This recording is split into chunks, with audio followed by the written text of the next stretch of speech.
Top of the morning to you for a belated Happy Patty's Day to all my subscribers and friends and families watching this. And that's as far as the accent I'm going to have you guys suffer through because my Irish accent is a little bit rough still. But today I am going to share my reaction to the Acolyte trailer. When it dropped, I was asleep, so I am late on this, like my usual timing is, and I do apologize again. There has been no Bad Batch reactions just because your boy's busy. All right, that's all the details I could really say about that. So yeah, unlike the last trailer reaction, I'm not going to do funny voices. Just see what's main. Yeah, this is see what's main and my initial impression of it. If you want to watch along with me, by all means, I'd recommend looking up the Star Wars channel of the Acolyte official trailer on Disney Plus. It's a minute 45 long.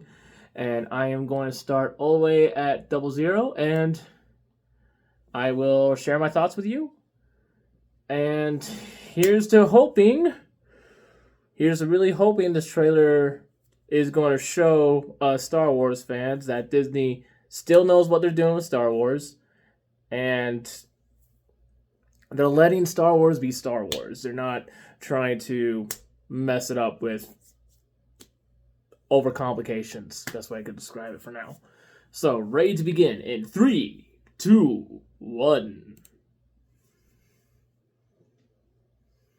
I don't want to close my eyes. I want to see a trailer.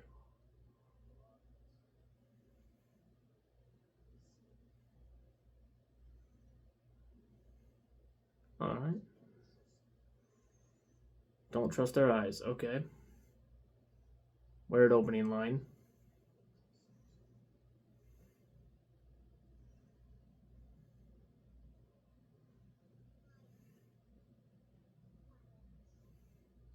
Life, balance, fire. Okay.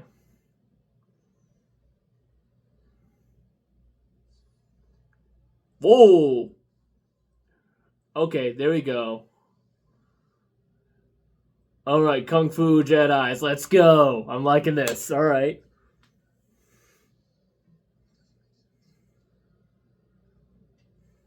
Oh shit, we're getting some Wookiees.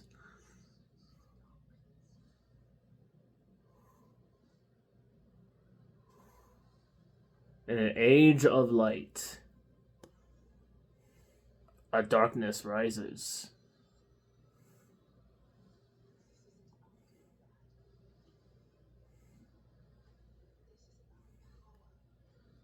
It's about power.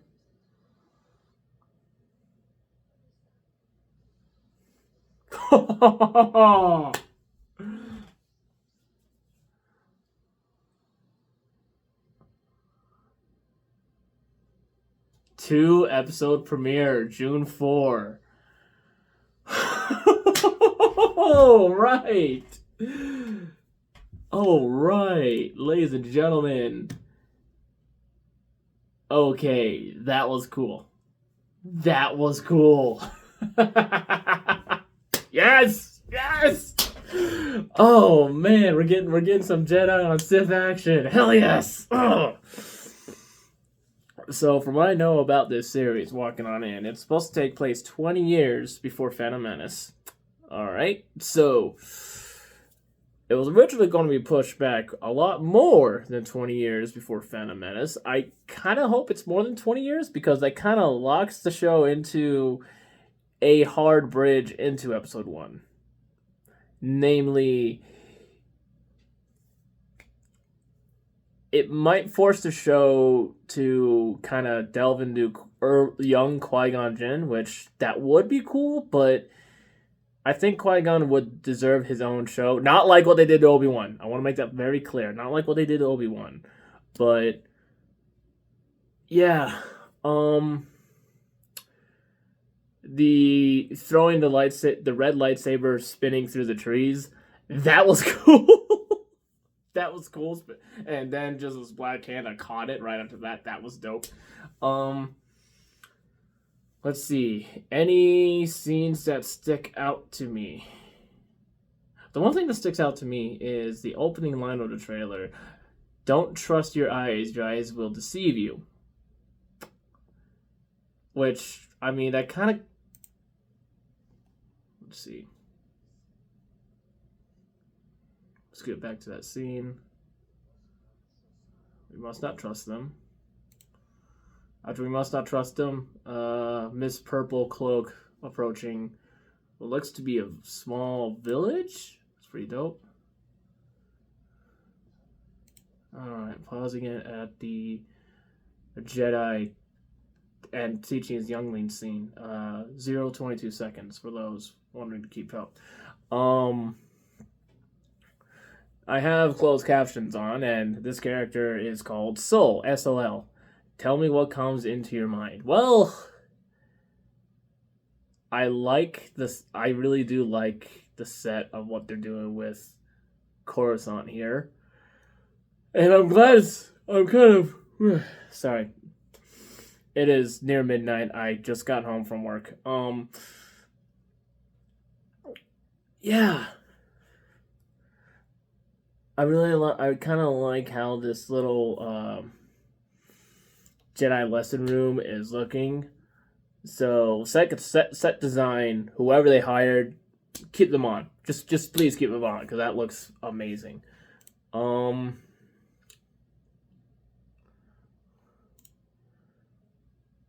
Yeah, so that's actually the first thing that pops into my head is just the sets of everything we're seeing. Because this does feel like Star Wars. I see fire. I paused it after the I see fire line because a little goblin brain moment I had of I see fire, and then my mind immediately goes to the Lord of the Rings Hobbit song I see fire, which that's probably me just being a little goblin brain nerd more than anything else. This little fight with Dagger Lady, I'm gonna look at that again.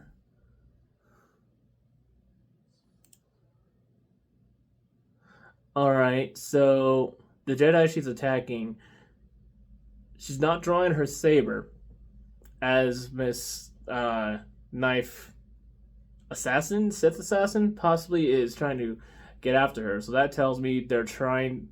The fight scene is probably the Jedi trying to discreetly take care of this assassin to not alert all the locals. Like, yo, there's an assassin here. We probably should start drawing guns and blasting this one up. But that's just my opinion of it. Also, because she's doing it most of it with one hand until... Okay, well, most of the blocking with one hand until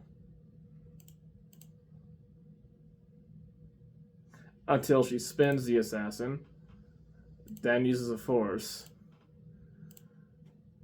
and then I have it paused at 0 minutes 47 seconds, and this assassin's costume. All right, let's look at it. We got some chainmail on the arms. Okay, that's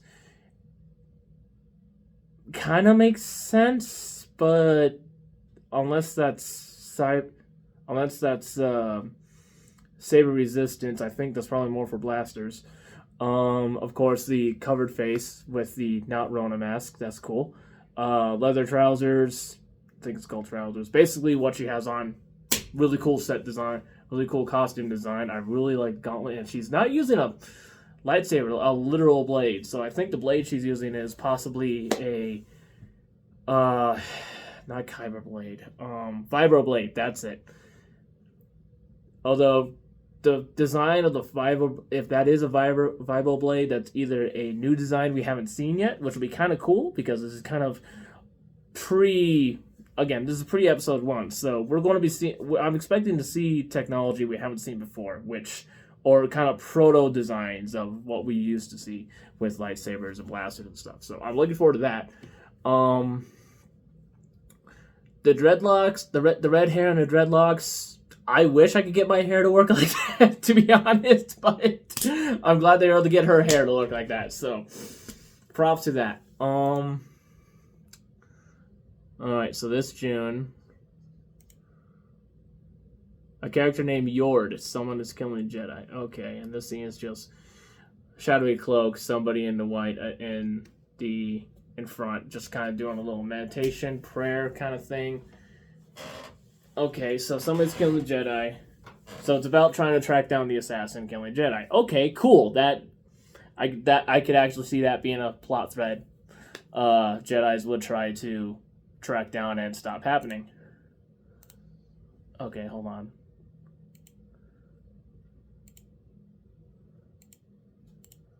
Trying to.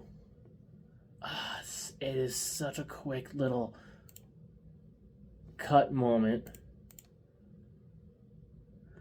Alright, so it's still Miss Red Hair Assassin. She's going full upswing with the knife onto the Jedi who's turning around with, it looks like a bucket or a pan. Probably assassinated him while he was just trying to have dinner or something, which, I mean, Assassin Playbook, okay, if I were the right assassin, yeah, that would kind of make sense, you know, the guard is lowest when you're eating, but the more I look at this little scene, the time stamp is 0 minutes 52 seconds. He seems like okay, so I'm still trying to carry this little pot. I have no idea what's in front of me because we can only see his side of the face, and it looks like he's looking down. It looks like he's going to use whatever is in his hands to kind of raise and kind of block the incoming strike, maybe? But that's kind of a weird scene to show on the line somebody's killing a Jedi. I would have probably shown like a dead body at that point, you know, or a like just a cloak hitting the ground, or a cloaked person hitting the ground and somebody else walking away in a darker cloak. You know, that probably would have sold it more, but this I'm not sold on that somebody's killing a Jedi, and this is a scene of just a dude holding his pot. You know, no, YouTube. I'm not talking about the drug. Like, it looks like he's holding a can of something, of food. So calm down, YouTube. Let's see, what other things are kind of sticking out to me. All right, so 053. We have the yellow lightsaber turning on in the cave. Now, this reminds me. I wish I knew the comic title, but a Jedi goes into the cave with a yellow lightsaber, and she's trying to find who killed her master. And it's basically a fall of a Jedi that's consumed by hate, and her yellow turns into red, and she is consumed by the dark side of the Force. If that's kind of the angle they're going by, that would be kind of cool to see. That would be cool to see live action. I know they could do it live action because they have the money of Disney. I mean, yes, they may have lost a lot under Kathleen Kennedy, but they have enough money to have their own fiefdom. Let's be honest here. So it is kind of cool to see yellow lightsabers finally. We've been kind of needing that for a while. Oh, that's Yord. Okay, so Yord, 0 minutes 54 seconds. And yeah, Yord does not look like he's had too many good days with how messed up he's looking. So that tells me either he survived the assassination attack, because the line they're showing him saying is it doesn't make sense. So Jedi's being killed by an assassin. That would be kind of a big shock to the Jedi, especially depending on how public the assassin is with the killings, or how high tier the Jedi being killed by the assassin are. So it's cool to see Jedi terrified, all right, because that will kind of help show, that will give the Sith some more muscle in the lore on the TV. And when I mean muscle, I don't mean Palpatine in a stretcher crane just going no, like actual muscle. So let's see, what else are Yord, he looks like he's been through a lot, so I'm expecting Yord probably survived the assassin attack, or his master was killed by the assassin they're talking about. I also just realized it looks like they almost gave him a Harry Potter scar, but decided halfway through it's like, nah, we're just going to go with a straight line, but let's up tilt it on the makeup. It looks like he was given a check mark. that could be just a little warning mark the assassin gave him. You know, it's like, hey, here's a message for the rest of your order. Bop bop. Now get out of here. Which, if that's what the assassin does, I'm hoping I'm hoping it's a fun brutal assassin.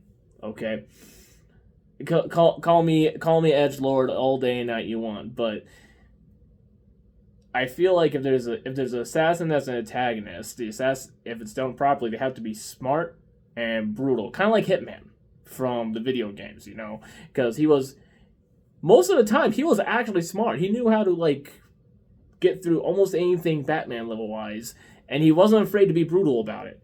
He tried not to be brutal about it 9 times out of 10, but sometimes some games forced you into the most brutal way to kill the target. So yeah, hopefully this video doesn't get demonetized because I'm talking about assassinations.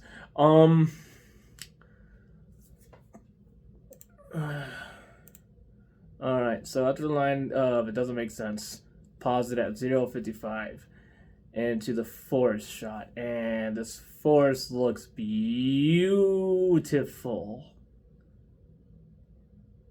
Except, yeah, no, there's some blue screen. Is that the... No, don't tell me. Please don't tell me that's the actual screen line we're seeing at the bottom there. I really hope that's not what I think. I really hope that's not like a wallpaper and then they just threw a bunch of smoke in front of it. Because... I mean, that line right there could be just the edge of the cliff. I could be overreading it. I really hope that's the case because that would kind of cheapen, like, oh god, they ran out of money at this scene. Let's see, what else sticks out in this scene alone, this little campsite. We got tires on the left. It looks like tires on the left there, and a good camp setup going on. We have 1, 2, 3, 4, 5, 6, 7, 8 Jedi at this area. So I'm assuming these 8 Jedi are knights or masters. It would make sense for the Jedi Order to send knights, because knights, to my knowledge, I might need to refresh my Jedi knowledge here, but knights were kind of the main forward blades, hence the title knight. And if a knight went down, it would be sad because a heavy combatant went down, but it would be more of a tragedy if a master went down more than a knight. So I could see the Jedi Order sending knights to try to find out what's going on with the assassin. Let's see what else is going on. All right, let's see if I could pause it properly on the Wookiee. Okay. So, looks like a Wookiee. I'm assuming it's a Jedi Wookiee just because it has a top knot style at the top of his head and a bit shaved around the head. That is... How did you convince a Wookiee to shave his head and not lose a limb? That is amazing. No, that is a bowl cut with a top knot pulled back. How did you... I mean, it looks cool, but just imagine the conversation. Okay, young Wookiee Padawan, I want you to do me a favor and don't get mad as I know don't give in too hard in the dark side, but we need to do this for a ritual bit to kind of like take care of your hair. Like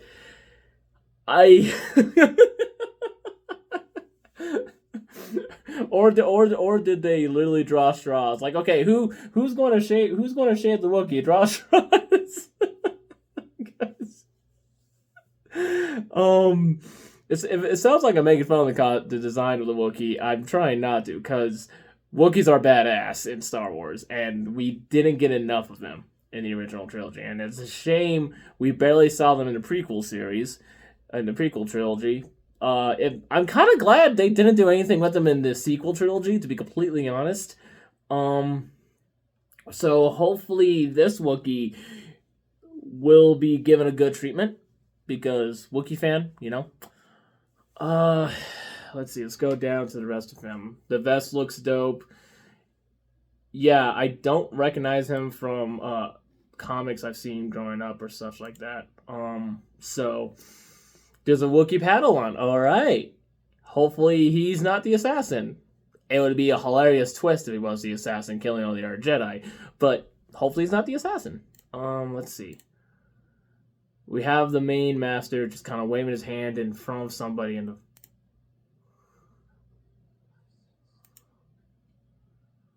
He asked a convict, is what the closed captioning titles are. I sense darkness. All right, and a scene of a ship going to what looks like a castle area. There is Mr. Assassin, and that strangely looks like one of the ladies from the Crouching Tiger Dragon movie.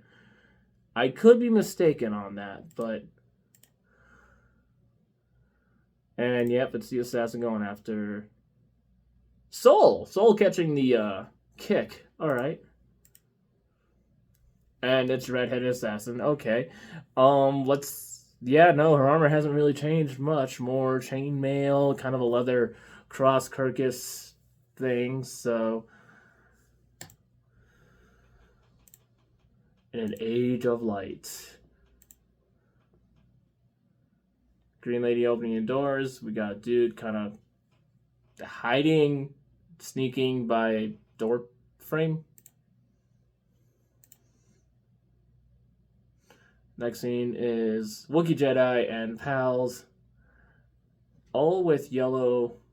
Okay, except for what looks like the Master. I think Master being more brown than yellow, but in front of some lady to probably question more about the assassin. A darkness rises. Using the Force to block a knife. Okay, that's dope.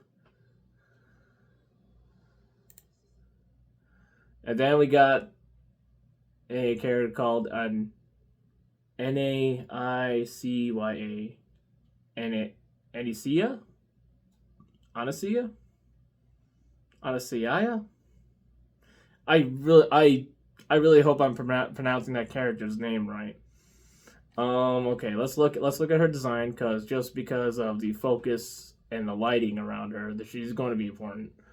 She seems to have a following around her, possibly a witch cult, or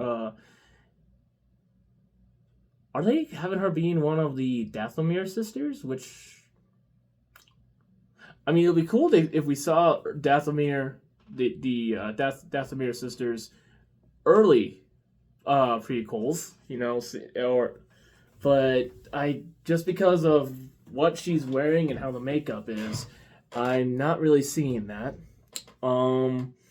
So love what they're doing to her hair, and they got the gold. Oh, they got the golden neck. Cool. The golden neck collar.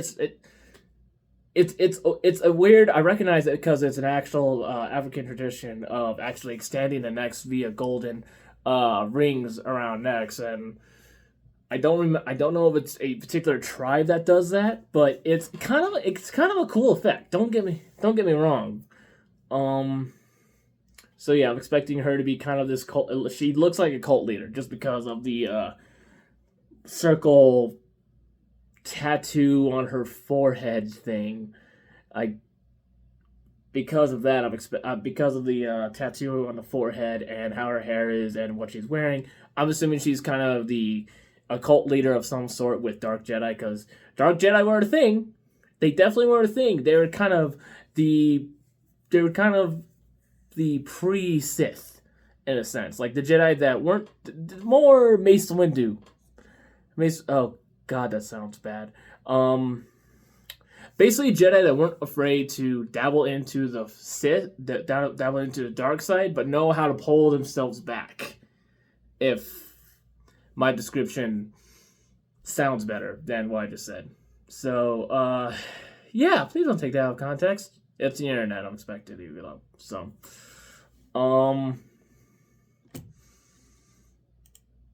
Yeah, no, I like the design on that. Somebody's running through a forest on fire, or a forest that's dealing with a music festival.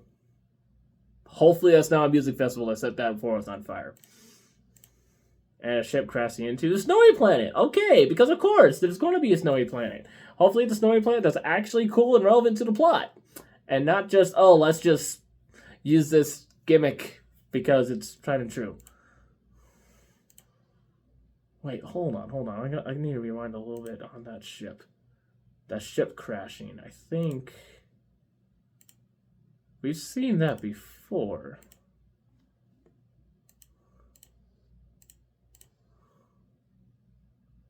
Okay, so as it's crashing, the engine.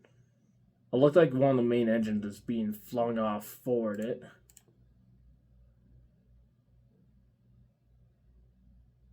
Okay, there we go. So I'm at a minute 18. It still is blurry just because of how fast it's moving, but that might be a proto Jedi fighter that crashed down into it. I say proto because the design looks pretty similar to the Jedi Starfighter from Episode 2 and the first Battlefront game. The original first Battlefront game, not the re-release catastrophe that's happening right now. So that's pretty cool. It also actually it does remind me of early Skywalker Jedi fighter from the 2D Clone Wars. So possibly could be a proto ship of that. Okay, so it looks like the main Jedi soul being on the snow planet. Okay, so it's probably something happened to his party, forcing him to crash land onto the planet. Okay, so it's lady with her following. I'm trying not to say cult, but that's the first thing that comes into my head. Probably because I've been listening to some cultish videos. Now we actually get to see a better shot of her. We actually get to see the tattoo on her forehead, and cool, kind of an extended yin yang. Wait a minute, no. She's saying this isn't good or bad. This is about power. She might be a gray Jedi then. Which, costume design wise, yeah, no, I could definitely see a gray Jedi kind of having a swirling yin yang. Because those were the guys that were dedicated as much as possible to the balance of everything. And it's kind of a shame they've been underrepresented. There's a debate on whether Qui-Gon was a. Yes, I nearly said gay Jedi. That's just slipping the tongue. I doubt it. There's a there's a debate of Qui-Gon being a gray Jedi, and just because of how he reacted to the council being the council, leading up to his death. And of course, we saw Count Dooku's reaction to Qui-Gon's death. There is some evidence of Qui-Gon being a gray Jedi. I don't think so, though. Just because yes, he was one of the very few Jedis that became Master, but also had the balls to look at the council and be like, "Dude, this is what you guys aren't listening. The dark times are actually here right now. You guys have to wake up." I don't call that a gray Jedi. I call that just him having balls. Him having balls and looking at the Jedi Council as it is. Kind of why he's one of my favorite Jedi, actually. Anyway, moving on. So just because there's a better shot of her costume, I'm expecting she would probably fall into the gray Jedi or category more than anything else, unless they're going to come up with a new cult or a new side cult related to this early Sith. Because with how this trailer is going, it wouldn't surprise me, you know? Oh, we see the full face of the assassin. Pretty. Very pretty. Still rocking the red hair. Her armor doesn't look too much change. She has kind of a towel hood on. No, it's...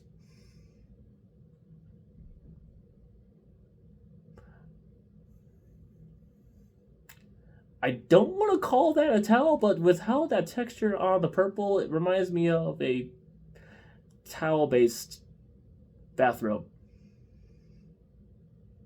I could be overanalyzing it here right now. And the caption is, and who is allowed to use it? Okay, so she would probably know. She would probably be one of the people who are connected to the assassin, and the Jedi's that are investigating who is trying to kill the other Jedi.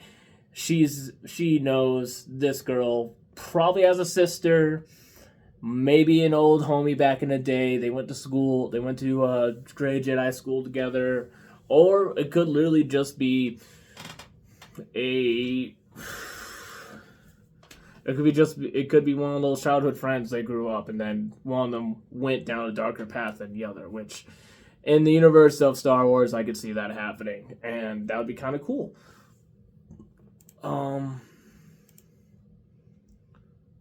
Okay, so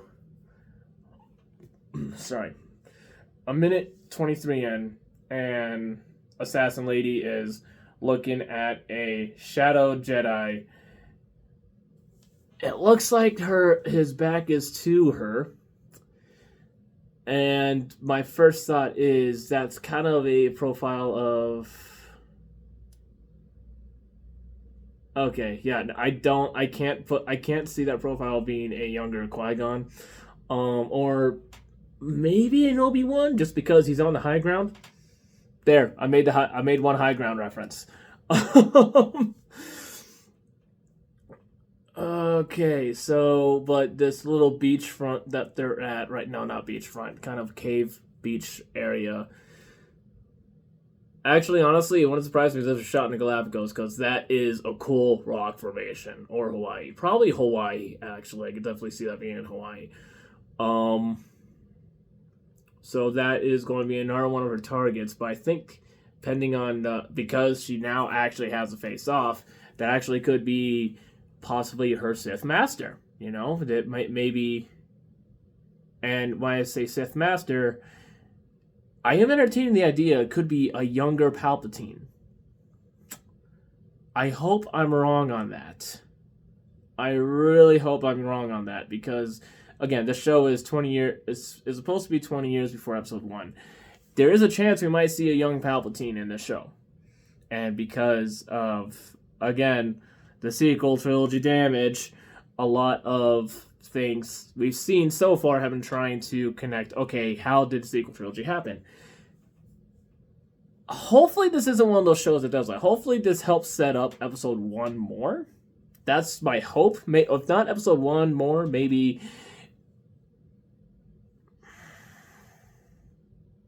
Okay, it's either going to help set up Episode 1 more, which really didn't need much setup to begin with, or this is literally going to be one of those standalone series that it could be picked up, then put back down, and yeah, there might be a few references to Episode 1 or a few hints of leading up to Episode 1, which will be cool. Hopefully they don't force to connect it to Snoke and them. But I wouldn't be surprised if they did. But looks pretty dope. Alright, so we got another character, Jekai or Jekel, Jeck. I can't tell the caption if that's an I or an L. The lady with the horns at the side and the white hair and the kind of cool, not really eyebrow paint, but the you know what I'm talking about when you're at the same scene I am. She's asking, what is that? So they're looking at the assassin and they're seeing like this big Sith aura, or maybe a new monster, maybe. Oh, okay. This will be a stretch, but if they somehow make a live-action Yuzan Vong in a show predating Episode 1, that will be fire. So maybe some sort of Sith creature. That will be fire. Or maybe they might even show a live action early original Blooded Sith, which to my knowledge, I think they went extinct by the year it's set in or the time frame they set in. But it would still be cool if we actually saw live action ye old Republic Sith. Maybe one curled up in a cave, just barely surviving, or surviving via dark brooding meditation or something cool that ye old Sith used to do. Let's see. All right, the spinning red lightsaber. I'm surprised it took like the tail end of the trailer to show a red lightsaber. So let's. All right, I think I'm at the frame where it starts. Okay, what's that? Okay. Trying to pause it at the right time because it happens really so fast. There we go. Ah, damn it, I almost had it. Okay. Minute 27. So yeah, there's no character behind the first tree. So this is definitely returning to whoever the owner is. It's not really slicing the whole tree. It's kind of the trees. It's kind of half slicing, which is kind of cool, but I think if we saw the trees fall as it sliced through, that would kind of let the red lightsaber look more powerful and such. But that's just me. And we see a regular human hand catch the lightsaber, and it looks like the main front hilt of the lightsaber is not a lightsaber hilt I am familiar with. Again, I really hope this isn't Palpatine's saber. I doubt it, because I think he had his gold plated. But it's definitely a human hand that catches it, so that could literally be anybody, to be completely honest.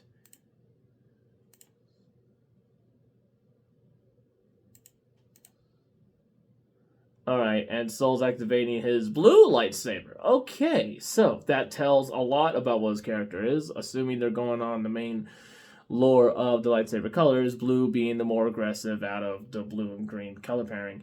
The green lightsabers, for those who don't know, at least lore-wise, are usually given to the Jedi that were mostly focused on Force powers and such, not so much as blade combatics, but the blue one was heavily bladed combatics, which is why we saw, for the longest time, Obi and Anakin having the blue lightsaber. So that would make him a knight, maybe? No, I can't say that, because there are plenty of masters that rocked the blue saber in the Clone Wars and before then. So there's going to be a fight between the Jedi and whoever the red saber throwing is. And now to the scene where we see multiple sabers up. They're doing a really good job at hiding whoever the main villain is. Well, except for Assassin Lady. Assassin Lady, they're definitely going to be dedicating a good amount of screen time to. Hopefully they don't treat her like Reva was treated. Hopefully they're giving her character screen time needed to make a well-written assassin, if that makes sense. You know, I'd hate to see her character overly written. And now the group with their lightsabers, we see 1, 2, 3 greens, 3 yellows, and 2 blue. Okay, so 3 more force sensitives, 2 blade combatants, and 3 yellow. So the weird part about the yellow lightsabers, those really got from past lore growing up. The yellow lightsaber were mostly gifted and made by the guys who went full hard into it. I'm talking they went full mono white on the magic color pairing. They were the full paladin. They kind of became the main rules lawyer. I guess is the best way I could describe it from past lore. And because we're seeing multiple of them, the council who sent these Jedi, they tried to go for kind of a good balance, it looks like, just between the colors, which is a smart thing to do if you're going after an assassin trying to kill a bunch of Jedi. You want that group to be as balanced in the Force as possible, so corruption doesn't have the Jedi turn on each other. So just by the selection of a Jedi paired, hopefully they're writing the Council as the Jedi Council actually being smart and not dumb. There are many dumb moments in the lore where the Jedi Council was dumb. That might be in our video for another time. But, they're doing a really good job not showing who the bad guy is. And all these guys are being blown back by something. I'm at 1:33. It could be probably Sith Assassin's Master. I'm saying Master because up to this point in the trailer, we didn't see the Sith lady pull out an actual lightsaber. It was just nice. So maybe she's trying to earn her lightsaber or trying to find a lightsaber to bleed, which I'm a little torn on that retcon decision that they made in the lore. Let's see if I could find a frame that actually shows what or who the bad guy is. Nope, no, they are being really cagey on who the bad guy is, and that's good. That's good. I'm glad they're holding. They're not showing us all the hand. They're just showing us part of the hand, which I argue a good trailer for a series doesn't give everything away. Maybe you see one or two cards that excite you to see what's in the hand. So, and then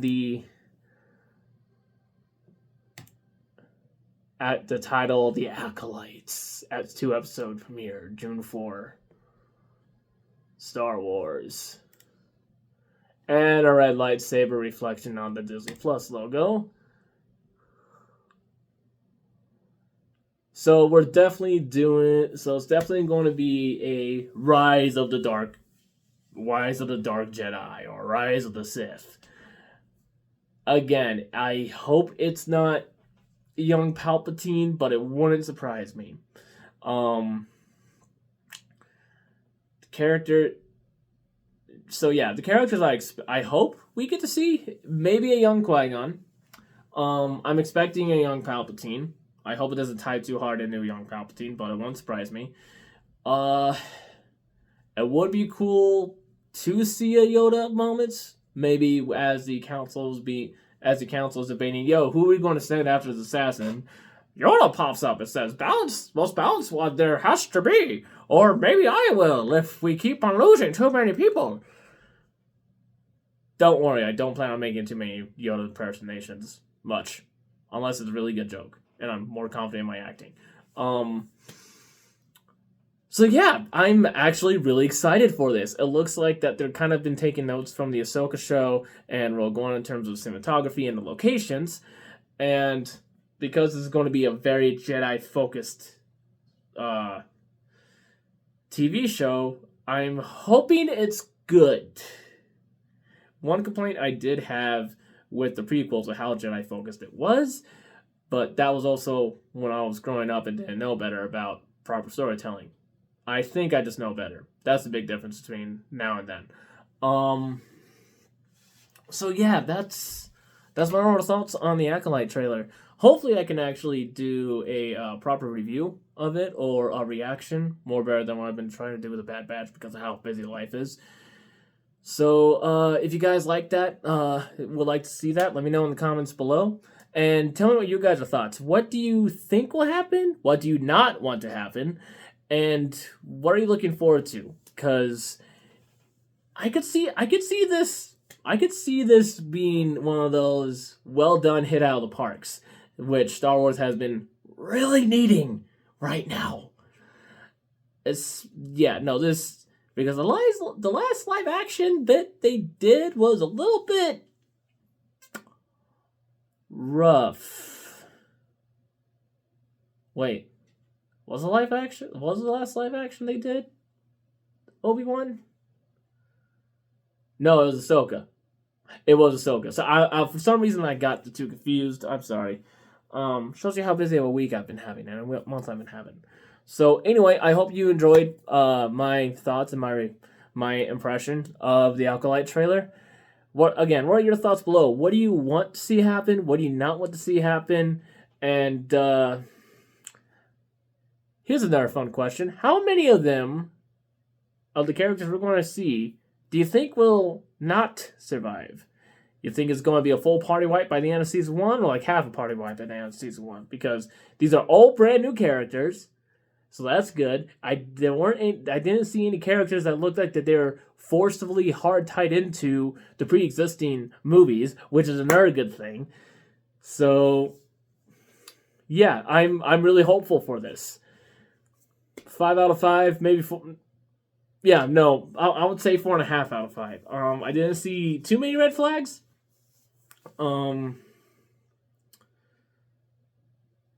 Yeah, no, I would give the trailer a good 5 out of 5. I'm hopeful. I'm really hopeful that Acolyte hits it out of the park, because Star Wars has been needing a good, solid TV series to make us be glad we like Star Wars again. You know? Until then, have a good day. Love y'all. And I'll come up with a better end title catchphrase as I keep doing these videos. Hope you all had a good day and hope you learned something. Peace.